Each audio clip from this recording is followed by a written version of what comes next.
اولا بھی، کہا کہ جو بدن حرام اور سود کے مال سے پلا ہو اور اس کی پرورش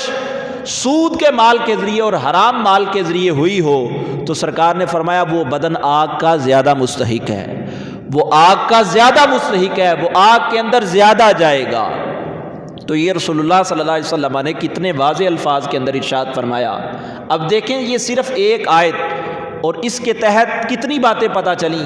ایک تو رسول اللہ صلی اللہ علیہ وسلم نے سعد بن ابی وقاص رضی اللہ تعالیٰ عنہ کو کہا کہ جب حلال کھاؤ گے تو دعائیں قبول ہوں گی، اور دوسرا کہا کہ حرام کا نقصان یہ ہے کہ 40 دن تک انسان کا کوئی عمل،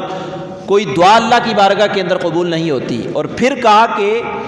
جو انسان جس کی پرورش حرام مال کے ذریعے ہوئی ہو، سود کے ذریعے ہوئی ہو، تو حضور صلی اللہ علیہ وسلم نے فرمایا وہ آگ کا زیادہ مستحق ہے۔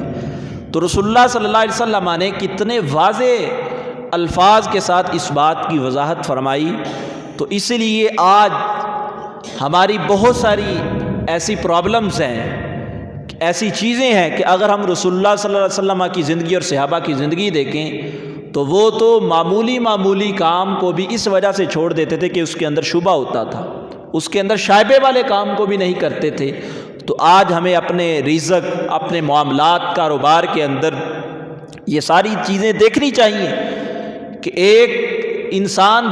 ظاہر طور پہ حرام کما رہا ہے اور ایک انسان کسی کو دھوکہ دے کے، خراب چیز دے کے، اس کا ریٹ زیادہ لگا کے کما رہا ہے، تو یہ بھی حرام کی قسم ہے کہ ناجائز وہ منافع کما رہا ہے۔ تو اس لیے یہ جتنی بھی چیزیں پائی جا رہی ہیں ڈائریکٹ یا انڈائریکٹ، ان ساری صورتوں سے، ان ساری چیزوں سے بچنا چاہیے، کیونکہ انسان کا جب تک رزق حلال نہیں ہوگا اس وقت تک اس کا باقی جو معاملات ہیں وہ بھی ٹھیک نہیں ہو سکتے۔ تو اس لیے رسول اللہ صلی اللہ علیہ وسلم نے خود بھی اعلان نبوت سے پہلے آپ تجارتی قافلوں کے اندر گئے، محنت کی اور امت کو بتایا، بلکہ حدیث شریف کے اندر یہاں تک ہے کہ حضور صلی اللہ علیہ وسلم نے فرمایا کہ ایک آدمی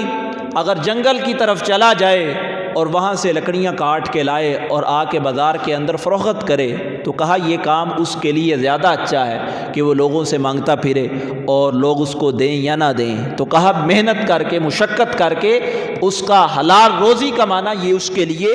زیادہ بہتر ہے۔